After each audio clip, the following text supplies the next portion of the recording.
നിൽക്കുന്ന അലിഫാണ്, കിടക്കുന്ന അലിഫല്ല.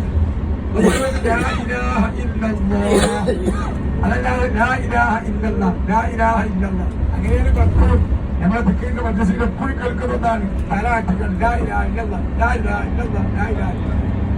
നോക്കൂ നിങ്ങൾ, അവിടെ ഒരുപാട് അർത്ഥമാകുകയാണ്.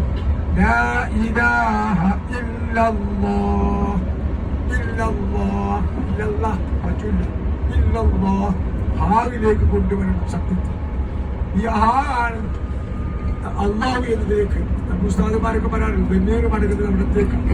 അപ്പൊ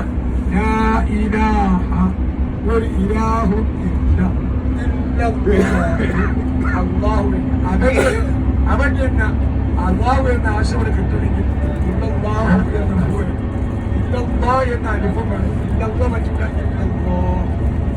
അങ്ങനെയുള്ള അക്ഷരം ശ്രദ്ധിച്ചുകൊണ്ട് ഒരു ഫർദസ്കാരത്തിന്റെ ശേഷം 100 വട്ടം ചൊല്ലിയാൽ 5 ഫർദസ്കാരത്തിന് ശേഷം 500, 140 ദിവസം കൊണ്ട് 70,000 നമുക്ക് ഇങ്ങനെ ചൊല്ലാൻ ഒരു പ്രയാസമുണ്ട്. ഈ ഒരു ഫർദസ്കാരത്തിന് ശേഷം കഴിഞ്ഞ 2 ഫർദസ്കാരം, അതുമല്ലെങ്കിൽ ഒരു ദിവസം 500. അപ്പൊ നമുക്ക് 140 ദിവസം കൊണ്ട് 70,000 ബുക്കുകൾ ചൊല്ലാൻ ആർക്കും കൊടുക്കാതെ നമുക്ക് സ്വർഗം ലഭിക്കാൻ വേണ്ടി. ഇനി അടുത്ത തലമുറയിലെ മക്കളൊന്നും നമുക്ക് വേണ്ടി നാം മരണപ്പെട്ടാൽ ഇത്തരം ദിക്റിന്റെ മജ്‌ലിസുകളൊക്കെ സംഘടിപ്പിക്കുമെന്ന് ഒരു ഉറപ്പും നമുക്കില്ല. ഇന്നത്തെ മക്കളാണ് വളർന്നു വരുന്നത്. മക്കൾ ആദ്യം സാഹചര്യപ്പെടുത്താൻ വളർത്തണം. അതൊക്കെ നമ്മൾ വരുമ്പോൾ പറഞ്ഞതാണ് ഞാൻ വിശദീകരിക്കുന്നത്.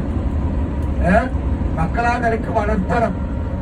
പഴയ കക്ഷികളിലേക്ക് പോകുന്നതും സുന്നത്തീയമായതിന്റെ വിശ്വാസങ്ങളിൽ നിന്ന് അടർത്തിയെടുക്കാൻ ശ്രമിക്കുന്ന ആ സാമൂഹ്യ ചിന്തകൾക്കെതിരെയൊക്കെ പ്രതികരിക്കുന്ന സമൂഹമായി മാറണം നമ്മുടെ മക്കൾ. അതിനാണ് നാട്ടിലാകുമ്പോൾ ഇസ്രൈസിന്റെയും SSFന്റെയും മുസ്ലിം ജമാഅത്തിന്റെയും പ്രവർത്തകരാക്കിയെടുക്കണം. ഇവിടെ ആകുമ്പോൾ ICFന്റെയും RSAയുടെയും പ്രവർത്തകരാകണം. അങ്ങനെ അതിലൂടെയാണ് സുന്നത്തീയമായത് നല്ല വിശ്വാസവും ജീവിതത്തിൽ നല്ലൊരു ചിട്ടപ്പെടുത്താൻ നമുക്ക് സാധ്യമാകും. അപ്പൊ അതുകൊണ്ട് അങ്ങനെ ദിക്റുകൾ നാം ചൊല്ലി സ്വലാത്തുകൾ വർദ്ധിപ്പിച്ച് അങ്ങനെ രാവിലെയും വൈകുന്നേരവും അതുക്കാറും സ്വഭാവം അതുക്കാറും മസാവും നാമൊക്കെ ചൊല്ലി രാവിലെ ഒരു മനുഷ്യന്റെ ജീവിതത്തിന്റെ തുടക്കം തന്നെ നാം ഇസ്ലാം നമ്മോട് നിർദ്ദേശിച്ച ഉറക്കത്തിനുള്ള ഉണർവായി മാറണം.